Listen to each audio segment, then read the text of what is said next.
Romans 13:7-8.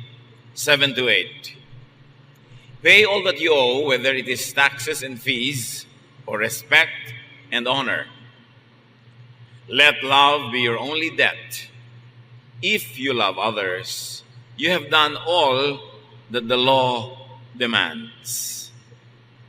Romans tells us that we have really one real debt to one another, and that is love. That if you love, you have fulfilled all the law. Pay your most natural debt, which is really love.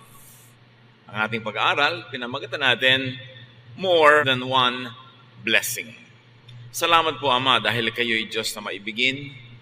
At nawa sa lahat-lahat ng mga doktrina at mga katuruan, ito ang lubos naming maunawa at maipamuhay. Sa sandaling ito kami nagpapalinis. Buuin niyo ang aming mga kasiraan. Punuan niyo ang aming mga kulang, Panginoon. At ngayon, paging dapatin kami na tumanggap ng inyong pagtutuwid, pagtuturo, pagpapayaman ng aming espiritu. Kayo ang mangaral, lead us unto greater knowledge of you, lead us unto more practical spirituality, at nawa, Panginoon, yung kalooban niyo na kami magkaroon ng buhay na masagana, mapayapa, tahimik, maibigin, ay maganap sa pagsunod namin sa inyo. Lead your people, bless your people, lift up only your name. Father, we thank you, we honor you and seek you. In the name of Jesus our Lord. Isang kwentong masarap balik-balikan ng isang very dysfunctional and troubled family dahil marami sa mga nangyari sa kanila ay nagaganap sa maraming pamilya ngayon, kaya dapat kapulutan ng aral. Genesis 27:1-4. After Isaac had become old and almost blind, he called in his firstborn son Esau, who asked him, "Father, what can I do for you?" Isaac replied, "I am old and might die at any time. So take your bow and arrows, then go out in the fields and kill a wild animal. Cook some of the tasty food that I love so much and bring it to me. I want to eat it at once and give you my blessing before I die."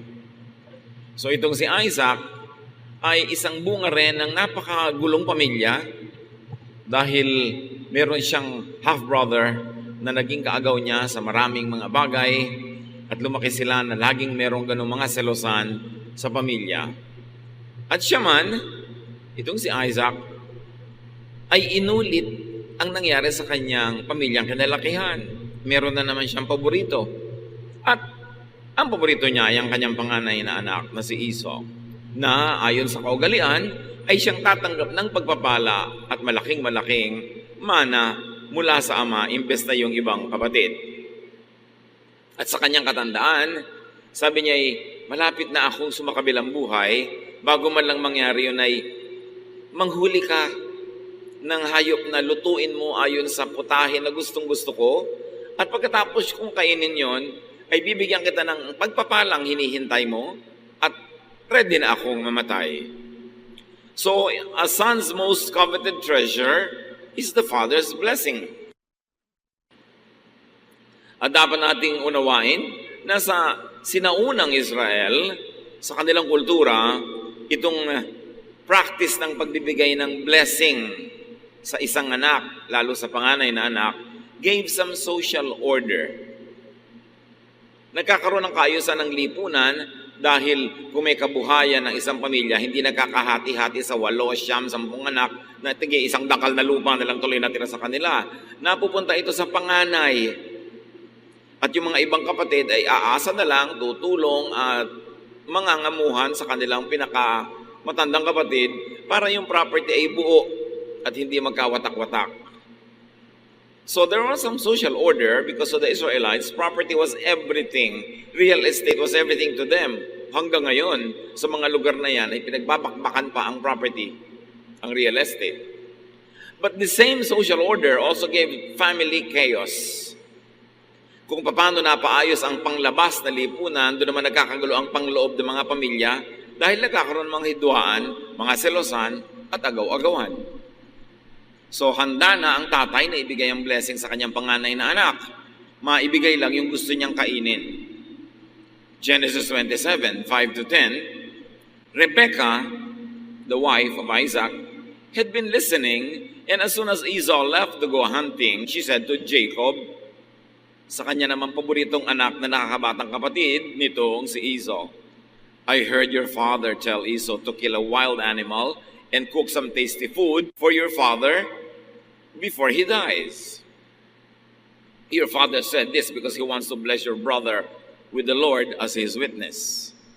Now, my son, listen carefully to what I want you to do. Go and kill 2 of your best young goats and bring them to me. I'll cook the tasty food that your father loves so much. Then you can take it to him so he can eat it and give you his blessing before he dies. Itong sariling ina ni Esau na panganay, narinig yung nagaganap na usapan between the father and the panganay son. At tinawag niya ang kanyang bunsong anak na paboritong si Jacob. Sabi niya, handa na ang tatay mong ibigay ang blessing sa kapatid mo. Unahan mo. Katayin mo ang iyong 2 pinakamabata at pinakamalambot na kambing.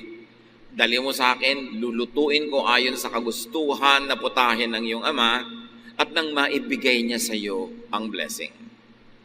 So father had his favorite, mother has her own favorite.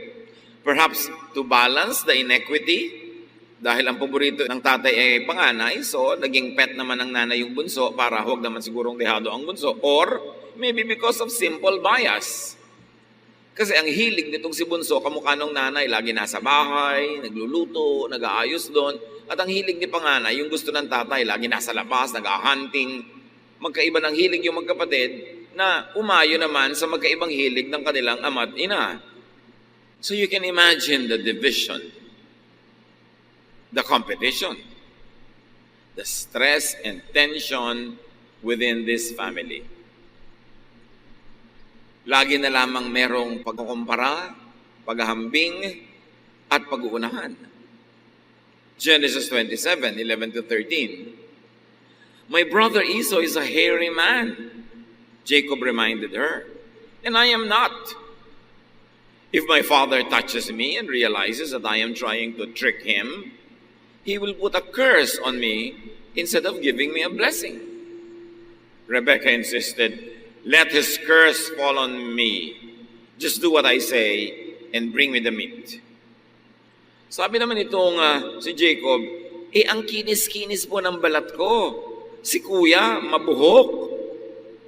Paano kung himasin ako ng tatay at malamang hindi pala ako si Esau, magagalit siya. Malabo na kasi ang mata nitong tatay, hindi na nakakakita sa katandaan. Sabi niya, at baka imbes na blessing ang ibigay sa akin, ay sumpa. Sabi naman ng nanay niya, talbog sa'yo, dikit sa akin. Pag isinumpa ka, ako ang aako ng sumpa na yon. Basta sundin mo ako. Lolokohin natin ang tatay mo para makuha natin ang blessing na para sa kuya mo. You know, overly protective mothers create weak sons. Kaya napaka-weakling nitong si Jacob. Laging nasa ilalim ng saya ng nanay niya. At kahit na sa maraming lipunan, pagka ang mga nanay sobrang protective sa kanilang mga anak na lalaki, ang tatanda na ng mga anak nila, bonjing pa, irresponsable pa, nagbabata-bataan pa at pabebe. Kasi binebebe-bebe ng nanay. Marami nagtatanong, bakit ang dami-dami mga lalaking irresponsableng asawa, walang kwenta, tamad? Siguro yung nanay, pinalaking ganon, kinonsinting ganon, kaya nagkaganyan-ganyan. Hindi lagi, pero madalas. Yun ang dahilan. At eto na naman to si Rebekah, isang typical na nanay na lagi niyang ini-spoil ang kanyang anak. Genesis 27, 14-17. So Jacob brought the meat to his mother, and she cooked the tasty food that his father liked. Then she took Esau's best clothes and put them on Jacob. She also covered the smooth part of his hands and neck with goat skins and gave him some bread and the tasty food she had cooked. Binuo na talagang nanay na ito ang plano na lokohin yung asawa niya. Kinuha niya ang damit ng kanyang panganay na si Esau at ipinasuot sa kanyang bunsong si Jacob para pag inamoy-amoy ng tatay yung damit, ang maamoy ay yung amoy ni Esau. At yung makinis na balat, no problem. Balutin natin ang balat ng kambing na mabuhok para kung sakaling mahipo ang yung bisig, ay makita, ay balbon pala, ito nga talaga si Esau. At napakalinaw ng lesson dito mga kapatid, that children could deceive their parents just to have ill-gotten blessings. Sila pa lang ang tao, no? Naglolokohan na sila. Kaya napakagandang pag-aralan at balik-balikan itong kwentong ito para di natin tularan. Genesis 27, 18 to 20, Jacob went to his father and said, "Father, here I am." "Which of my sons are you?"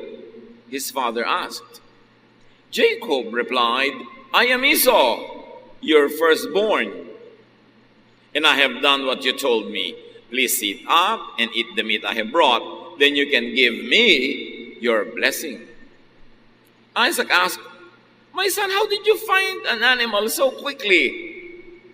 "The Lord your God was kind to me," Jacob answered. "Eto na po ako, dala ko na ang pagkain." Sabi, ang bilis-bilis mo namang nakapag-hunting. Sa sandali pa lang ang dumaan na panahon. Sabi niya, binless po ako ng Diyos. You know, deception needs the cover of more lies. May number one lie sila na siya si Esau. So may lie pa uli na costume, may lie pa uli na pagsisinungaling. And you see that even these people could use and misuse and abuse the name of God. Isinangkot pa ang Diyos sa kanilang panlilinlang. Genesis 27, 21 to 29. "My son," Isaac said, "come closer where I can touch you and find out if you really are Esau." Jacob went closer. His father touched him and said, "You sound like Jacob, but your hands feel hairy like Esau's." And so Isaac blessed Jacob, thinking he was Esau. Nagdududa na nga yung tatay, sabi, ang boses, pang kay Jacob. "Halika nga at mahipo ko ang iyong balat." At nung nahipo niya yung balat ng kambing, si Esau naman ito. At ibinigay ang pinakaasam-asam na pagpapala. Isaac asked, "Are you really my son, Esau?" "Yes, I am," Jacob answered. So Isaac told him, "Serve me the wild meat, and I can give you my blessing." Jacob gave him some meat, and he ate it. He also gave him some wine, and he drank it. Then Isaac said, "Son, come over here and kiss me." While Jacob was kissing him, Isaac caught the smell of his clothes and said, "The smell of my son is like a field the Lord has blessed." "God will bless you, my son, with dew from heaven and with fertile fields, rich with grain and grapes. Nations will be your servants and bow down to you. You will rule over your brothers, and they will kneel at your feet. Anyone who curses you will be cursed. Anyone who blesses you will be blessed." At hanggang ngayon, inaangkin ng mga descendants nitong si Jacob, itong pangako na ito na sino man ang sumumpa sa iyo, susumpain, sino man ang magpala sa iyo, pagpapalain. Pero yung pagkakakuha niya sa blessing na yun ay sa pandaraya, sa maruming paraan. Nagdududa ang matanda, kaya sabi niya, "Halika nga't halikan mo ako, anak." At habang hinahalikan ng anak na bunso si tatay, gusto lang palang amuyin ng tatay yung anak. Sabi niya, ang amoy ng anak kong si Esau, amoy ng mga damo, amoy ng mga parang, amoy ng mga wilderness. Talagang gusto-gusto niya yung outdoors. Pero hindi niya alam, yung damit lang na naaamoy niya, suot ng isang fake na anak, na kunwari ay siya yung panganay. Fair ba ito? Fair ba na ibigay ang blessing sa isang nandaraya? Today's sense of fairness cannot be applied to the ways of ancient people who lived under very different contexts. Hindi pwedeng i-apply natin ang mga values, sensibilities, pag-iisip natin ngayon sa mga naganap sa mga buhay sa taong napakatagal na sa malayong oras at panahon at lugar na buhay sa ibang-ibang konteksto at mga kapaligiran. Which begs the question, why insist on applying to today's people who live in a very different context the obsolete ways of a remote, ancient culture like the culture of this family? Nung tribal pa lang, ang kanilang buhay, ang kanilang mode, hunting, gathering, very little agriculture, ibang-iba pa. Marapat ba na ang mga paggawi, pamamaraan nila noon ay sapilitang ipamuhay ngayon sa ibang-ibang konteksto? Yan ay isang magandang usapin na dapat ipanalangin, pag-aralan, at pagbulay-bulayan. Genesis 27:30-33. Right after Isaac had given Jacob his blessing and Jacob had gone, Esau came back from hunting. He cooked the tasty food, brought it to his father and said, "Father, please sit up and eat the meat I have brought you so you can give me your blessing." Ang kawawang anak na panganay, matapos maghirap sa kanyang pangangaso, sa kanyang hunting, nagtagumpay, iniuwi ang kanyang nahuling hayop, at ito'y kinatay, inihanda, niluto, fair and square, ayon sa usapan, at pumasok sa tent ng kanyang tatay at sinabing, "Tatay, narito na po ang inyong gusto. Mangyari pong maupo kayo at papakainin ko na ito sa inyo at ibigay nyo na sa akin yung blessing." "Who are you?" Isaac asked. "I am Esau, your firstborn son." Isaac started trembling and said, "Then who brought me some wild meat right before you came in? I ate it and gave him a blessing that cannot be taken back." "Sino ka?" "Abay, di wala na pang iba kundi ang anak niyong panganay, si Esau." Nangatal ang matanda, nanginig, nangatog, dahil merong napakalaking naganap na mali. Sino yung nandito kanina? Ibinigay ko na ang pagpapalang di na mababawi. Ang tanong, why not? Bakit naman hindi mababawi? Mali naman ang pagkakabigay. May deception. Hindi ipinaliwanag kung bakit hindi pwedeng bawiin. Mga kapatid, much suffering could be caused by culture, by tradition, whether it is contemporary or outdated. Maraming pagdurusa ang tao dahil sa mga self-imposed rules, regulations, social mores, social conventions, mga kaugalian na nagpapahirap sa buhay ng tao. Bakit naman hindi pwedeng bawiin? Mali naman ang circumstance ng pagkakabigay. But in any way, mali man at tama, at itong mali naman, paninindigan na. Sabi, hindi na pwedeng bawiin. Can you imagine all the suffering that will happen just because a mistake is not corrected? Social conventions, traditions, and laws serve the interests of the majority, the normal, so-called, the powerful. Sila ang tunay na pinaglilingkuran ng mga kaugalian at mga batas. Dahil silang mga nakakapanaig, silang mga makapangyarihan sa lipunan, silang merong mga otoridad, ang gumagawa din ng mga batas na natural ay ayon, katig at mabuti para sa kanila. Yes, up to a point, traditions and laws give order to society, but it is not always fair to everyone. It usually serves the purpose of the powerful, or it only serves the purpose of the status quo, para ma-maintain ang order ng society. Magdusa ka na lang kung ikaw yung nag-fall sa crack, kung ikaw yung hindi kasama sa mga normal na makikinabang sa mga batas at mga tradisyon na kamping-kampi sa mga normal, sa mga nakakaangat at sa mga may kapangyarihan. And this is what Jesus labored to correct. Jesus gave attention and importance, freedom, relief, rest, and love to the marginalized, the oppressed, the vilified, the condemned, the outcast. Nagkakaroon ng maraming outcast. Tulad nitong si Esau, magiging outcast na siya. Hindi na siya magkakaroon ng rights, kahit mali ang pagkakabigay doon sa bunsong anak. Maraming ganon sa ancient societies.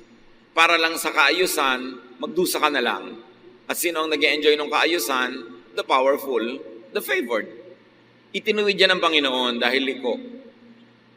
Nakakapagod, nakakagulo ng isip, nakakapagpawatak-watak sa mga pamilya, mga kung ano-anong kaugalian, yan napakaraming itinuwid ni Jesus. Mga batas na, institusyon, tradisyon ng Israel, pero yung mga yan ay itinuwid ni Jesus para sa ikabubuti ng napakaraming tao na napag-iiwanan, nakakawawa, naaapi ng sistema. But that's already moving fast forward. Going back to this family, Genesis 27:34 to 35. Esau cried loudly and begged, "Father, give me a blessing too." Isaac answered, "Your brother tricked me and stole your blessing." Bigyan niyo rin po ako ng pagpapala. Iniloko ako ng kapatid mo. Ninakaw na ang pagpapalang para sa iyo. Ang binlame na naman nitong tatay, hindi yung sarili niya, na makakain lang, hindi na nagsiyasat. Nagdududa na nga, hindi pa nagsiyasat ng gusto dahil nang ibabaw sa kanya yung kanyang appetite at gusto niyang kumain. Ang sinisi, yung anak. Pinalaki kasi siyang spoiled ng kanyang sariling ina. Kaya ngayon, hindi siya marunong mag-take ng responsibility kahit matanda na siya. Ang binlame niya, yung anak. How about parental responsibility? Sa mga ganong uri ba ng ugali, asal at panloloko ng yung anak ay laging siya lang na may kasalanan o malaki ang pananagutan ng magulang? Sabi nga ni Balagtas, ang dapat magturong tamad na magulang ay hindi nagturo. Genesis 27:36 to 38. Esau replied, "My brother deserves the name Jacob because he has already cheated me twice." Sabi niya, not once, but twice. The first time he cheated me out of my rights as a firstborn son, and now he has cheated me out of my blessing. Then Esau asked his father, "Don't you still have any blessing left for me?"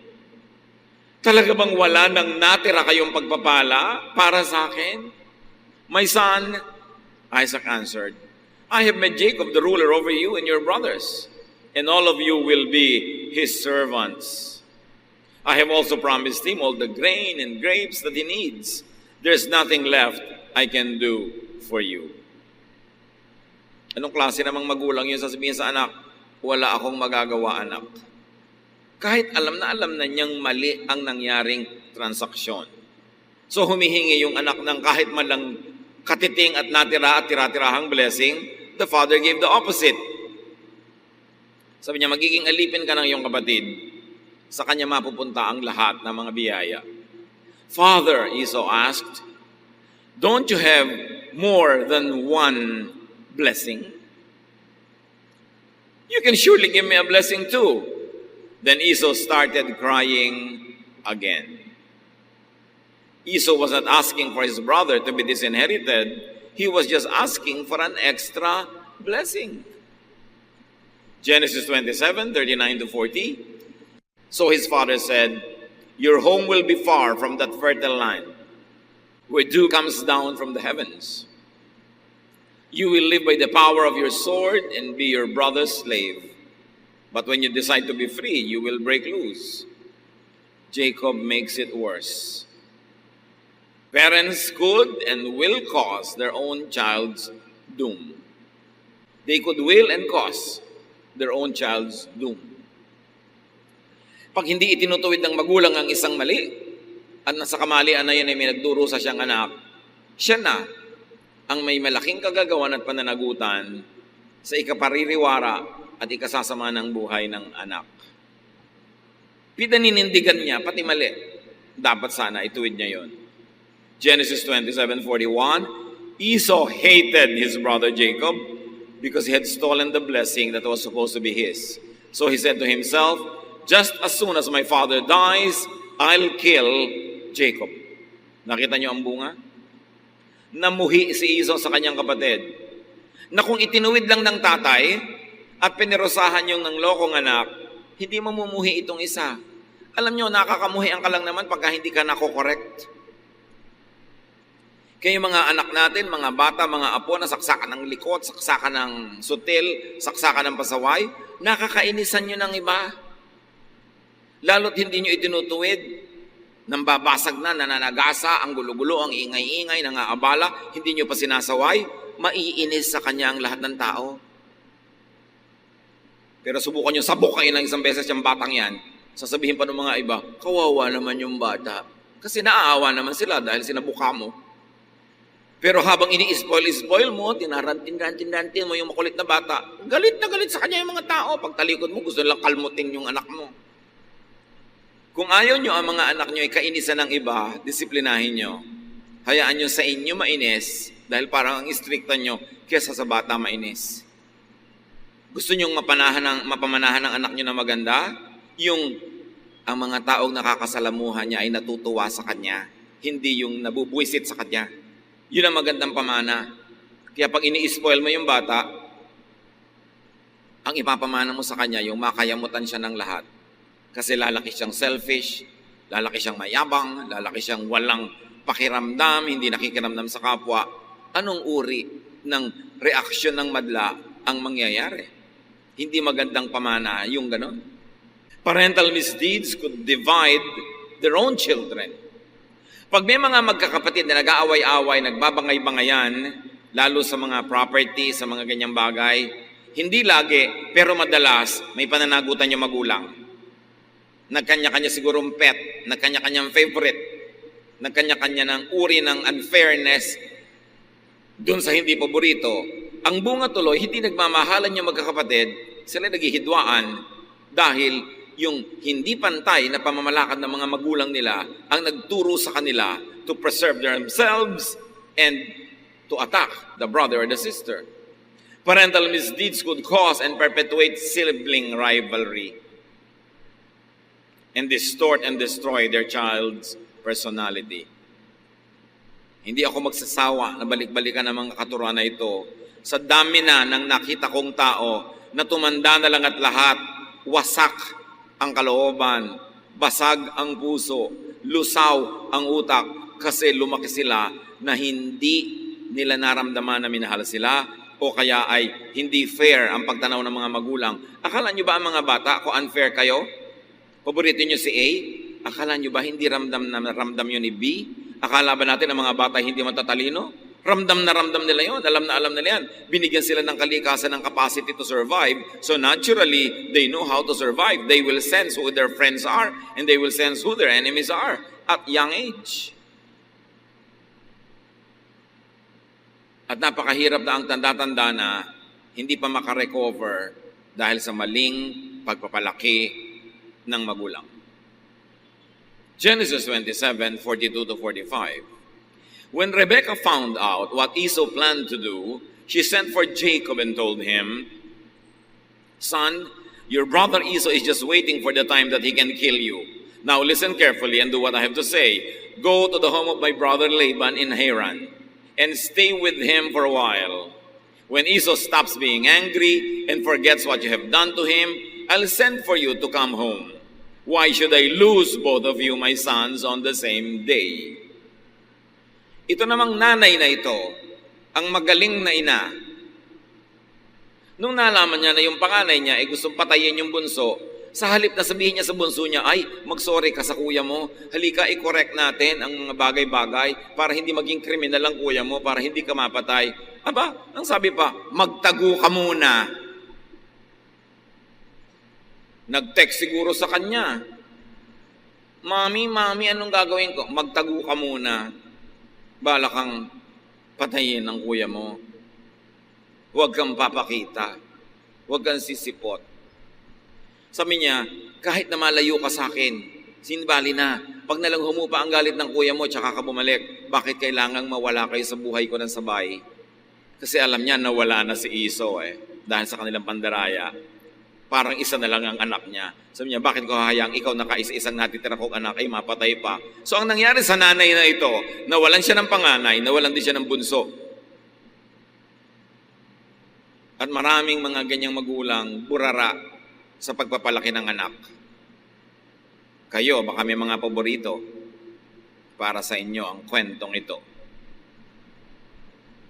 Sasabihin ng iba, Pastor, hindi naman po maiwasan na medyo matimbang yung iba.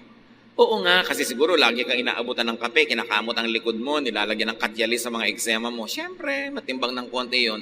Pero huwag mo naman masyadong ipahalata kasi anak mo rin yung iba. Huwag naman yung harapan-harapan. Anak, narito ang tiyan ng bangus. O ikaw, eto ang kaliskis. Sa'yo yan. Ano siya? Pusa. Lagi nilang may paborito. Pag may pasalubong, isang pirasong hopya para lang doon sa kay sintang anak. Yung iba, wala. Alam nyo, kaya nagkaaway-away magkakapatid na ganyan. Kakagawa na magulang.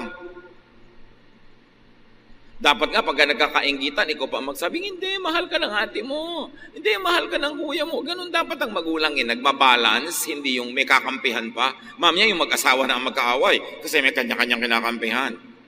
Hindi isinulat ang mga kwentong ito para maging dekorasyon ng buhay natin. Isinulat yan para pag-aralan at kapulutan ng aral. Through misdeeds, parents could lose their children. Napapariwara, nawawalay, may nakukulong pa, may napapatay, may nakakapatay, na hindi sana dapat mangyari o minimized lang dapat yung mga ganon kung pinalaki ng tama. Anong kinalaman nito sa topic natin na more than one blessing to pay your most natural debt, which is love? Bakit kasi hindi nalang itinuwid yung mali? At bakit hindi hinati ang pagmamahal at pag-ibig? Dahil sa tradisyon? Dahil sa kaugalian? Itutuloy mo pa rin yan kahit hindi maganda ang resulta sa iyong buhay, kahit na naghahati sa iyong pamilya, kahit na unjust? Ang mga tunay na anak ng Diyos ay dapat mag-isip. Kaya maraming tradisyon ng Israel, itinuwid ni Jesus, kahit Sabbath. Sabi niya, kung nakakabuti sa inyo magtrabaho sa Sabbath, di magtrabaho kayo. Why follow the law to the letter to the point that you are oppressed? Kanya, Sabbath was made for man, not man for the Sabbath. Romans 13, 8-14. Let love be your debt. If you love others, you have done all that the law demands. Can you imagine Paul interpreting all the laws of Israel? Sabi niya, alam nyo, ang tanging utang nyo lang sa kapwa, ang utang na ibigin siya at mahalin. Pag mapagmahal kayo, natupad nyo na ang lahat ng kautusan. Yung pala, ang lahat dapat ng interpretation at application ng kautusan, maging loving ka, considerate, and loving, and kind, and soft-hearted. Na kahit hindi ka relihiyoso, pag maibigin ka, daig mo pa ang relihiyoso. Kasi ang pag-ibig sa kapwa, ang pagmamahal, ang pinakamataas na uri ng relihiyon. Paul said it very clearly. You have done all that the law demands. In the law, there are many commands, such as be faithful in marriage, do not murder, do not steal, do not want what belongs to others. But all this are summed up in the command that says, love others as you love yourself. No one who loves others will harm them, so love is all that the law demands. Sabi niya, sari-sari ang mga law, huwag kayong magpalito sa dami. Huwag kang pumatay, huwag kang magnakaw, huwag kang makiapid, huwag kang magtaksil sa asawa mo. Sabi ko noon, marami yan, pero isa lang talaga yan. Maging maibigin ka sa kapwa. Ibigay mo kay Juan ang kay Juan, huwag mong nakawin kay Juan para ibigay mo kay Pedro. Kasi ang pag-ibig, you don't steal from Peter to give to John. May asawa na siya, huwag mong nakawin. May asawa ka na, huwag kang magpanakaw. Dapat sa asawa mo ikaw. Sabi ko noon kasi, yung karapatan mo ay tumitigil na pairalin kung ito ay tatapak na sa karapatan ng iba. Sabi, huwag kayong magpalito. Ang dami-dami talaga mga laws. Pero ang ibig sabihin lang yan, pag-ibig. So pag ang interpretation mo sa law, ang pagsunod mo sa law, ay hindi ka na magiging maibigin, magiging baligtad pa, magiging malupit ka pa, maling-mali ka. Huwag mo nalang sundin dahil mali ang application mo. At marami mga tao, masunod lang, kaugalian, ang law, ang tradition, ang doktrina, kahit sila maging malupit, gagawin nila. You defeat the purpose because the purpose of the law, the interpretation of the law, and the application of the law is only one, be loving. Love people. Yun lang ang sinasabi ng law. At nalungkot tayo dahil maraming pag-interpret at pagbasa ng law, ang bunga, hindi ka loving, di nabaliktad. So, napaka-importante. But do not love Jacob at the expense of Esau. Katulad nitong tatay, na ibigay na niya ng mali, pinanindigan. Yung nanay, mahal niya si Jacob, kahit nadayain niya si Esau. Hindi pagmamahal yon. Kasi pag mahal mo si A, pero para mahalin mo siya, nanakawin mo si B, hindi na loving yon. Dapat lagyan ng balanse. Mamahalin kita hanggang hindi ko kailangang mangmuhi sa iba. Bibigyan kita hanggang hindi kailangang nakawan ko ang iba. Yun ang love. Hindi yung love kita, let's hate the others at tayo nilang mag-enjoy sa buhay. Ang linaw-linaw ng interpretation ni Paul sa Romans. Ephesians 5:21-33. So let's bring home the issue of love very close to our hearts. Honor Christ and put others first. A wife should put her husband first as she does the Lord. Ito yung may ibang reading na submit to your husband. So inaalipin ka na, binubuhusan ka na kumukulong tubig, tinutusok ka ng aspile, yes ka pa rin ng yes dahil submit. Of course not. That is not the meaning of that. Ang sinasabi ng submit is put the interest, very especially the honor and dignity of your husband above yours. So ang talagang matinong reading nung submit to your husband, huwag kang gagawa ng nakakapagpasaya sa'yo pero nakakasira ng dangal ng iyong asawa. So kung ayaw ng asawa mong lalaki na pakalat-kalat ka, pagulong-gulong, pakembot-kembot sa lansangan, manahimik ka sa bahay, yun ang ibig sabihin ng submit to your husband. Hindi ibig sabihin na alilang-alila ka, alipin ka, aping-api ka, submit pa to your husband. Ang ibig sabihin, submit to your husband in area of your chastity and dignity that nothing that you will do will destroy his honor. Yun ang enlightened meaning nun, hindi yung ginugulpi ka na, payag ka pa kasi submit to your husband. A wife should put her husband first as she does the Lord. A husband should love his wife as much as Christ loved the church and gave his life for it. So each husband should love his wife as much as he loves himself. And each wife should respect her husband. Yun ang ibig sabihin ng submit to your husband, respect. At ito, very clearly in terms of sexuality and morality, respect your husband, submit to his dignity. Isurrender mo sa kanyang dignity ang mga iba mong hilig at gusto sa buhay. Pero, exchange yun. The wife submits to the husband in terms of chastity and cleanliness and holiness, but the husband loves the wife as his own body, as Jesus loves the church. Hindi yung pareho lang kayo nagtrabaho maghapon, pagdating sa bahay, si wife pa lang lahat-lahat. Siya pa ang mamamalengke pagkagaling sa office, magkakaliskis ng isda, magluluto, magkakain, pagkatapos magliligpit at maglalaba at mamamalansya para sa isusod yung bukas. Tapos ikaw nanonood ka lang ng TV.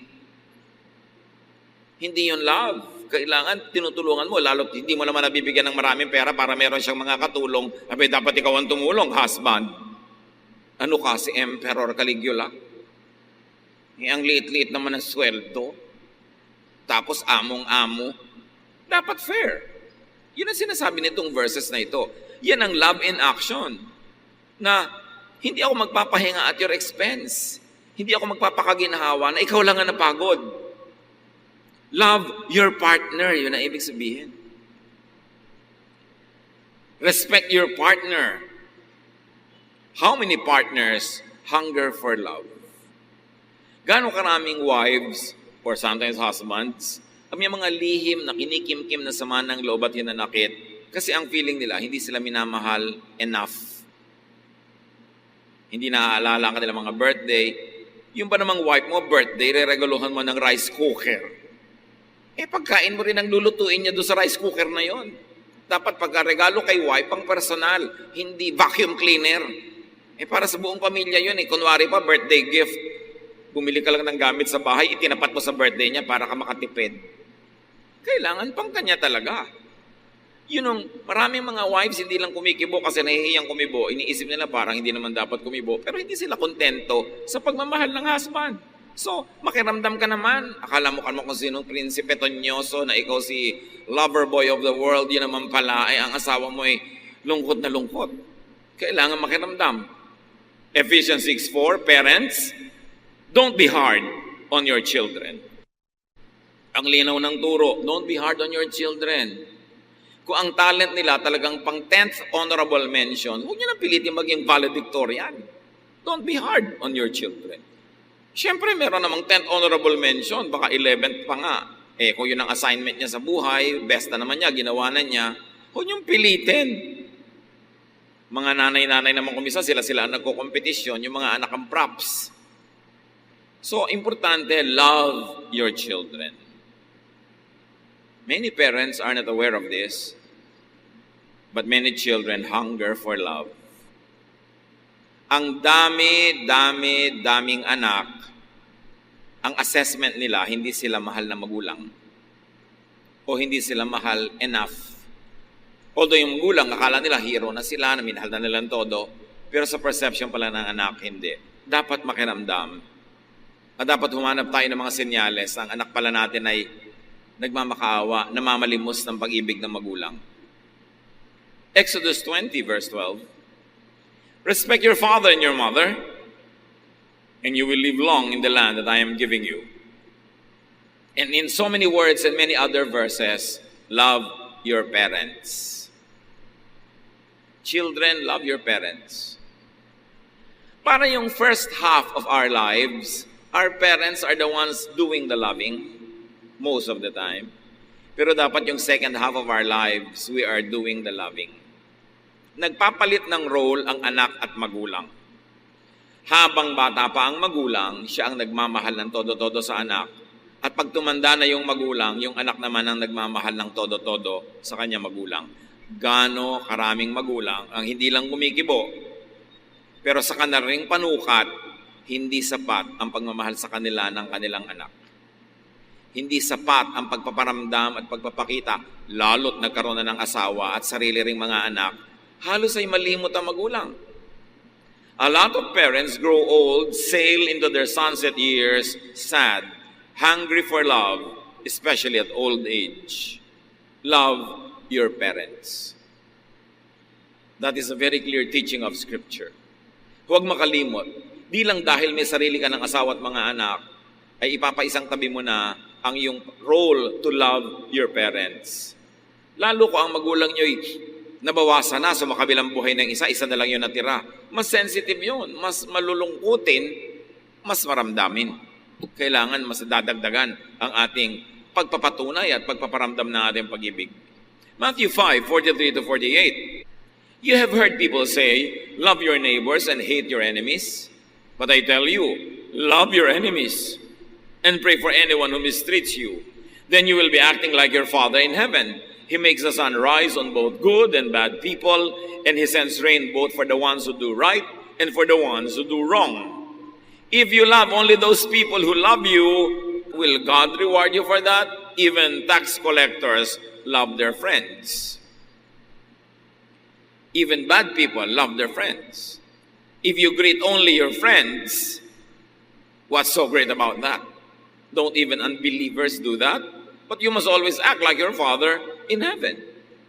Pag sinabi kasi sa Bible nung araw na tax collector, ibig sabihin sinner or bad, it doesn't follow ngayon na yun ay ganun din. Maraming tax collectors na honest. Pero ang ibig sabihin ng original language na yan ay bad. So sabi, kung masamang tao nga maibigin sa mga nagmamahal sa kanila, edi kung ang mahal mo lang yung nagmamahal sa'yo, walang kang pinagkaiba. Pero dahil anak ka ng Diyos, dapat nahigitan mo yung ginagawa ng mga karaniwang tao. Yung kaaway mo, mahalin mo rin. Nakita nyo, love your neighbors. At extreme pa nga love your enemies. Mga kapatid, if the Bible tells us that we should love our enemies, what is your excuse not to love your parents, your child, your brother, your sister? Kahit nga enemy, pinapalove di lalo naman yung ating mga kapamilya. Utos at privilege. Give people what you owe. Magulang, habang bata pa inyong mga anak, you owe them the love.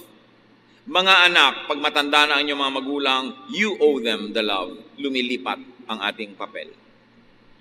Romans 13:7-8. Pay all that you owe, whether it is taxes and fees or respect and honor. Let love be your only debt. If you love others, you have done all that the law demands. Kung ikay relihiyoso pero hindi maibigin, mas mainam pa ang hindi relihiyosong maibigin. Daig ng maibigin ang relihiyoso. E paano na kung spiritual ka na, maibigin ka pa? Yun ang napakaganda. Loving is high religion. Mark 12:31, the second most important commandment says, love others as much as you love yourself. No other commandment is more important than this. No other religious doctrine or practice is more important. Love is duty and privilege. Breaking one sacred duty to love breaks people's hearts, and they leave deep wounds that almost never heal. Wounds that only Jesus can heal. Kaya marami mga tao, mature na dapat ang edad, pero immature pa ang emosyon. Kasi hindi nakatanggap ng sapat na pag-ibig ng bata pa. Kaya buong buhay, naghahanap ng pag-ibig. When love is deficient, especially in childhood, people embark on a lifelong quest for love, for the so-called blessing, for approval, attention, for admiration, and even desire. Kaya may mga taong kinakarir na maging sobrang kaakit-akit kasi may kulang sa kanilang kalooban na sa tingin nila mapupuno lang pag may naakit sa kanila. Merong sobrang gustong mag-achieve kasi kailangan nila ng admiration. Kasi siguro nung lumalaki sila, walang nag-admire. Baka nilait-lait pa at binasubasura ng sariling magulang. Kaya pagtanda, habol na maka-cover up at makapag-make-up, gagawin ng lahat, pahihirapan ng lahat at ang sarili para mag-achieve, para may humanga. Even this very, very tiring quest for excellence could be a cry for help. Kaya kanya-kanya nang gawa ng gimmick para mapansin, para mapuri. Kasi kapos nung bata pa. You see, mga magulang, pag nagkulang tayo sa pag-ibig, pagmamahal, pag-aruga, pagbigay ng attention, pagpuri sa ating mga anak, sa tamang paraan, pagkulang doon, buong buhay, hinahanap nila ang kapalit at katumbas nun. To the point that some of them make clowns of themselves, just trying to win the approval and if possible, the admiration of the world.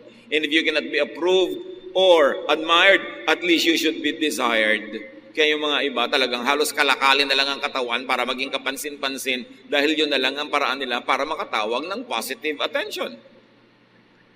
Pero nabibigo pa kasi negative attention pa madalas ang napapala. Napakalaking karukahaan, kahirapan, kasalatan yung hindi ka namahal. Lalo nung maliit ka pa. Kaya patuloy ang paalala natin sa mga magulang, mga tiyo, tiya, mga lola at lolo, mahalin nyo, pero disiplinahin, turuan ang tama, turuan maging responsible ang mga bata. Ang pagkukulang natin habang maliit pa sila ay halos hindi na mapapalitan pa buong buhay nila. And they live broken lives, chasing one rainbow after another, working so hard to be admired, to be accepted, and if possible, to be loved. Halos mamalimos ng pag-ibig, halos bumili ng pag-ibig kasi yun ang kulang. Malaki ang pananagutan ng mga hindi nagmamahal sa mga bata. At kung tayo naman yung lumaki na, hindi tayo namahal, hindi mo na ibabalik ang panahon. So tama na ang dramang bukid, hindi mahalin mo sarili mo. Magpakatino ka, magpakaayos ka, at maging mapagmahal ka sa iba, hoping na masuklian din naman ng tamang pag-ibig, ang iyong pag-ibig. Patawarin na yung mga namayapan at namatay na at nagtandaan na nagkulang sa'yo kasi baliwala, sayang lang kung patuloy kang mabubuhay sa paninisi, sa galit, sa puot, sa panghihinayang kasi hindi na yun maibabalik. Ang dapat ngayon, kung ano man ang kulang sa'yo noon, kuhanin mo sa Panginoong Jesus. At kung ikaw ay mabiyayaan ng taong magmamahal din sa'yo, edi salamat. Pero hindi mo kailangan to cheapen yourself just to get attention and just try to buy love. But be the person that is worthy of God's love. And the way to be worthy of God's love is to be loving to others. Because what we do to others, we do to God. Spouse, love your partner for all the love he or she lacked from his family or in his or her childhood. Kayong may mga asawa na, alamin nyo naman ang pinagmulan ng inyong asawa, paano siya naging bata, anong naging buhay niya, at kung makita nyo kulang na kulang sa pag-ibig siyang natanggap, kayo magpuno kasi kayo ang partner niya sa buhay. Kaya sabi ng isang popular line sa isang movie, mahalin mo ako para sa lahat ng hindi nagmahal sa akin. It's a very tall order, ha? Nasingilin mo sa isang tao lahat ng utang sa'yo ng mundo. Pero kung ikaw ang nagmamahal sa kanya, punan mo ang lahat ng kulang at hindi niya natamasang pagmamahal. Children, love your parents for all the love they missed from their own parents. Alam nyo nga ngayon ang mga magulang, paluwag ng paluwag.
wag, nagiging more and more indulgent.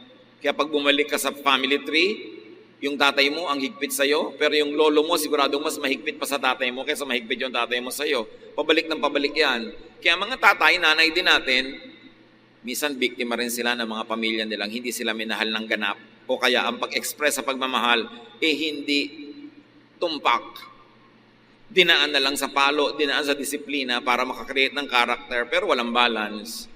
So sometimes we blame our parents for not loving us enough, but the point is, they too were never taught by their own parents to be loving. Lahat tayo biktima ng mga pagkukulang ng iba.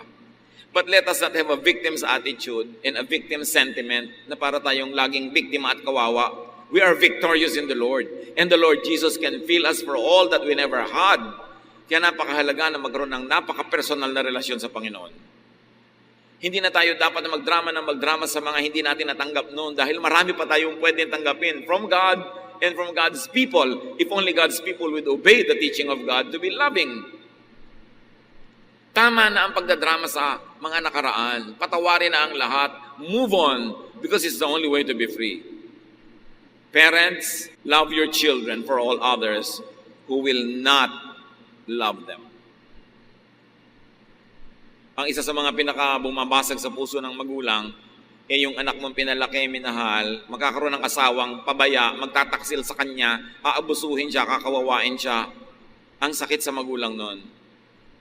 Kaya mahalin nyo na ang inyong mga anak kahit wala pa silang mga asawa dahil hindi tayo nakakatiyak na mamahalin talaga sila ng papakasalan nila. Siyempre, sa wedding day, nagmamahalan niya, nagsusubuan ng cake. Mamaya, nagsasampalan ng cake yan. Pagdating ng panahon, kung may cake pa, baka yung patungan na lang ng cake ang ihagis. Ang mga sweetie-sweetie pie, loving-loving na mga sumpaan sa kasalan. Nawa, matupad. Sabi nga ng mga bata, good luck na lang. Kaya dapat, mahalin natin ang mahalin habang nasa poder natin. Kasi pag pinawalan na natin, hindi natin nakakatiyak tayo na mamahalin nga sila ng iba. Nung pagtitiwalaan nila. Love your brother and sister for the others who will not love him or her. Sabi ni Esau, Father, do you have only one blessing? Ang ganda ng tanong. Ang liit-liit ba ng puso nyo na wala ng ibang laman para na lang kay Jacob? God gives you a heart that is more than big enough to love more.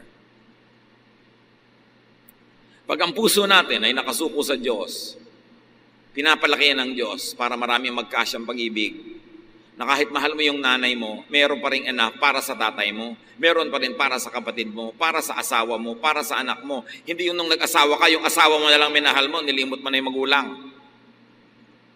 Our heart, when submitted to God, is big enough to love everybody that we should love. And you should not steal from Peter to give to John. Huwag niyong mamahalin ang nanay niyo at the expense of your asawa. Huwag niyo ring mamahalin yung asawa niyo at the expense of your nanay. May kanya-kanyang assignment na pag-ibig yan. At kung aata-ataduhin natin yan at bibigyan ng kanya-kanyang parte, lahat yan ay sapat.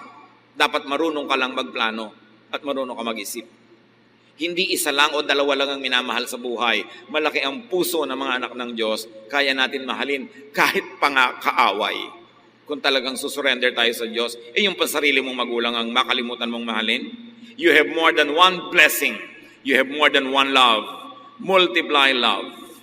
And you can give more love to more people. Mga anak ng Diyos, love more. Open your heart to receive more love and then meet your Maker. Dear God, we thank you that you are loving. We thank you that you are kind. We thank you that you are good. Salamat sa inyong pag-ibig. To the victims and sufferers of love deficiency, marami niyan. Forgive those that did not love you enough. Receive the love of God through Jesus. Balance your life by doing the loving, by giving love. Kung kulang ang pag-ibig na tinanggap nyo, maghiganti kayo sa mundo, mas ibigin nyo ang marami. Yun ang paghihiganti ng hindi inibig, umibig ng iba. Hindi yung mamuhi at magalit, lalo kayong lulubog. Luke 6:38, if you give to others, you will be given a full amount in return. It will be packed down. shaken together, and spilling over into your lap. The way you treat others is the way you will be treated. Tayo'y manahimik sa presensya ng Diyos. Manalangin ng tahimik, ipagpasalamat lahat ang umibig sa atin. Patawarin yung mga dapat ay umibig pero hindi umibig ng ganap. At magpasya tayo na mamahalin natin ang lahat ng dapat mahalin. Hindi paborito lang lahat. Dahil kasya ang pag-ibig na ibinibigay ng Diyos para sa atin para maging proper, correct, and enough ang pagmamahal natin sa iba. Dear Lord, turuan niyo kami na maging mapagmahal. Sa mga kinapos ng tinanggap na pag-ibig, teach us to move on. Tumigil na kami ng pagpapa-impress para lang may humanga, ng pagkakalat-kalat sa mga kung saan-saan para lang may maakit. Turuan mo kami, Lord, to be happy with ourselves and with the way that you have blessed us, and teach us to be blessings to others. At kung ano man ang mga naging kahinaan at kapintasan ng mga pamilyang nilakihan namin, turuan mo kami na sa pagdating ng panahon kami naman ang bubuo ng mga pamilya, huwag naming ulitin ang mga kamalian ng aming mga magulang at mga ninuno at ibahin namin, isunod namin ayon sa kautusan ng iyong anak na si Jesus. Magbulay-bulay tayo, namnamin ang kahulugan nito, lumaya mula sa mga sentimiento na hindi minahal at mag-concentrate sa pag-ibig sa kapwa. As you give, you receive. Dear Lord, bless your people with insight, with wisdom, with enlightenment.